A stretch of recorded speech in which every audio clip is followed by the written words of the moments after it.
क्या Indian private bank में सब कुछ ठीक नहीं है? क्यों बड़े बड़े बैंकों में निगेटिव खबर आ रही है और बैंक के प्राइस गिर रहे हैं? क्या वापस से यस बैंक जैसा कुछ होने वाला है? इन सारी चीजों के बारे में हम लोग समझेंगे। और अमेरिका और ईरान के बीच में युद्ध में क्या हुआ, वापस से क्यों तनाव बढ़ गया, और आगे क्या इसका इम्पैक्ट पड़ेगा इंडियन मार्केट पे और बाकी चीजों पे, इसको हम लोग पूरा डिटेल वीडियो में समझेंगे। आप लोग वीडियो के लास्ट तक बने रहिए। और अभी तक अगर चैनल को सब्सक्राइब नहीं किया है तो सब्सक्राइब कीजिए, ज्यादा से ज्यादा लोगों के साथ शेयर कीजिए और वीडियो को लाइक कीजिए अगर आपको लगे कि हमने आपको सही जानकारी पहुंचाया। तो बैंक कौन सा था? कोटक बैंक। आज कोटक बैंक में खबर आई कि कोटक बैंक के सीईओ जो अपना अशोक वासवानी अपना अगला कार्यकाल नहीं करेंगे, यानी 31 दिसंबर 2026 को उनका टर्म कंप्लीट हो रहा है। जो कि उदय कोटक के जगह पे आए थे, अब वो आगे कंटिन्यू नहीं करेंगे। कोटक बैंक के लिए काफी नेगेटिव खबर थी और जिसकी वजह से कोटक बैंक खुला ही नीचे और बिल्कुल लो के आसपास क्लोज किया है। इससे पहले आप लोगों ने सुना होगा कि 18 मार्च को खबर आई थी, एचडीएफसी बैंक के चेयरमैन ने इस्तीफा दिया था और उन्होंने ये बोला था कि बैंक में एथिकली सब कुछ ठीक नहीं है। तो ये काफी बड़े बैंक है। एचडीएफसी तो देखा जाए तो एशिया का सबसे बड़ा बैंक है, वैल्यूएशन वाइज इंडिया का सबसे बड़ा बैंक है। कोटक बैंक भी काफी बड़ा बैंक है और ऐसे लगातार बड़े पद पे जो लोग हैं वो अगर इस टाइप के कमेंट करें, इस टाइप के स्टेटमेंट के बाद रेजिग्नेशन दे, तो ऐसा लगता है कि बैंक में सब कुछ ठीक तो नहीं है। क्योंकि आपको ही पता है कि इंडिया में बैंकिंग सिस्टम में शुरू से ही प्रॉब्लम रही है, खास करके प्राइवेट बैंकों में, सरकारी में भी रही है। आप लोगों ने देखा हो, चाहे पीएनबी का घोटाला हो, नीरव मोदी हो या फिर मेहुल चौकसे हो, उसके बाद भी कई घोटाले दिन पे दिन आते रहते हैं, फिर यस बैंक का हो। क्या ऐसा कुछ बड़े बैंकों में तो नहीं होने वाला है? जो संकेत दिख रहे हैं वो ठीक नहीं है, आप लोगों ने देखा होगा। अब जैसे अब सबसे मेन मुद्दे की बात ये करें कि अगर आप देखेंगे तो क्लोजर जो हुआ है कोटक बैंक का वो लगभग लो के आसपास हुआ है, डे लो के आसपास क्लोज। हालांकि बड़े ब्रोकरेज हाउस नोमुरा और जेफरी ने क्या किया है, उन्होंने तो बोला कि भाई ये जो दिक्कतें हैं शॉर्ट टर्म की प्रॉब्लम है, नेगेटिव खबर तो है, ये चीज तो मान रहे हैं, लेकिन शॉर्ट टर्म का है। आगे हम लोग इसका टारगेट अभी भी कोटक बैंक का 450 का रखते हैं।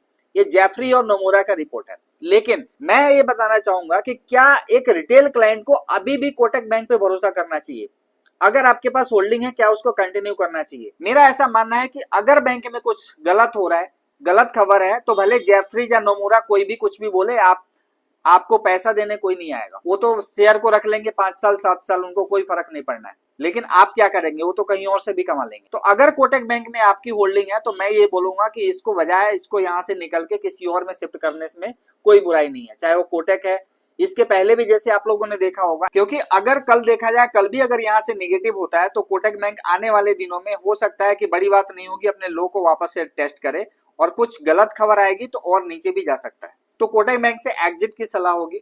दूसरी चीज, एचडीएफसी बैंक में आपने देखा होगा कि जब खबर आई थी 18 मार्च को इस्तीफे की खबर आई थी, आज के डेट में भी बैंक लगभग उसी रेट के आसपास ट्रेड कर रहा है एचडीएफसी बैंक।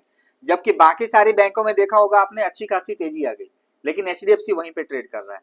तो एक निगेटिव खबर आने के बाद काफी टाइम तक शेयर एक ही जगह या फिर निगेटिव ट्रेड करते रहता है। तो बैंकिंग प्राइवेट बैंक से मुझे लगता है कुछ ना कुछ ऐसी प्रॉब्लम्स आ रही हैं, क्योंकि बड़े बैंकों में अगर इस टाइप के संकेत हो तो प्रॉब्लम रहेगी। तो एक बार को यहाँ पे अगर आप इन्वेस्टमेंट करते भी हैं, बहुत अपने पोर्टफोलियो का बहुत कम परसेंटेज इन्वेस्टमेंट करें और बहुत देख के समझ के करें, एक स्टॉप लॉस जरूर रखें।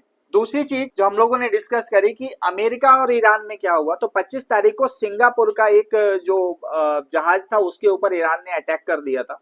उसके बाद अमेरिका ने वापस से उसके ड्रोन और मिसाइल साइट्स पे अटैक किए। फिर ईरान ने वापस जो अमेरिका के बेस हैं उसके ऊपर अटैक चालू किए। और अभी खबर जो आ रही है कि फिलहाल अभी ये हो गया कि कतर में कल के डेट में यानी मंगलवार को कतर में इनकी वापस से बैठक होगी, जब तक के लिए ये लोग हमले आपस में नहीं करेंगे। तो अगर इस तरह जो पैटर्न देखा जा रहा है, आप लोग पैटर्न को समझिए। एक तरफ तो ये लोग बोलते हैं भाई सीज फायर अनाउंस हो गया है, दूसरी तरफ हर चौथे पांचवें दिन हर हफ्ते में कहीं ना कहीं कुछ ना कुछ ये लोग आपस में टकराव चालू हो जाता है। तो ये स्थिति इतनी आसान नहीं है कि सब कुछ इतना जल्दी ठीक हो जाएगा, यानी बाजार आगे भी वोलेटाइल रह सकता है, क्रूड ऑयल के प्राइस वापस से बढ़ सकते हैं। स्टेट ऑफ हॉर्मोन इतना जल्दी ऐसा लगता नहीं है कि इतना जल्दी रीओपन हो जाएगा। तो इन सारी चीजों के ऊपर नजर रखनी है। और अगर क्रूड ऑयल के प्राइजेस वापस से बढ़ते हैं तो ऑयल कंपनियां जो होंगी वापस से उनके रेट नीचे जा सकते हैं। हालांकि रिटेल को, अगर आम लोगों को इससे कोई फर्क पड़ने वाला नहीं है, क्योंकि आपको भी पता है एक बार अगर प्राइस बढ़ते हैं डीजल पेट्रोल के, $95 के आसपास था क्रूड ऑयल, जब ये प्राइस बढ़ाए गए थे 7-7 रुपए डीजल और पेट्रोल दोनों के, और आज के डेट में प्राइस जो देखा जाए तो कहाँ आ गया, $65 के आसपास। अभी अगर क्रूड ऑयल का मैं प्राइस बोलूं तो डॉलर में क्रूड ऑयल का जो प्राइस आ रहा है अभी $69 के आसपास चल रहा है, यानी $25 के आसपास नीचे आ गया। लेकिन क्या कुछ ऐसा संकेत मिला कि डीजल और पेट्रोल के प्राइस अपने इंडिया में कम हो जाएंगे? तो ऐसा कुछ होता नहीं है। अगर प्राइस बढ़ जाए तो बढ़ जाते हैं, लेकिन उसके बाद ये लोग प्राइस को घटाते नहीं है। तो ये सारी चीजें बनी रहेगी। अभी कुछ भी ऐसा सर्टेन नहीं है, मार्केट वोलेटाइल रहेगा। आप लोग स्टॉप लॉस और अपने मनी मैनेजमेंट और रिस्क रिवॉर्ड के साथ ही बाजार में काम करें, और उसी तरीके से आप अपने इन्वेस्टमेंट को भी मैनेज करें। अगर आपको कोई सजेशन चाहिए, कुछ चाहिए, तो आप कमेंट सेक्शन में डाल सकते हैं।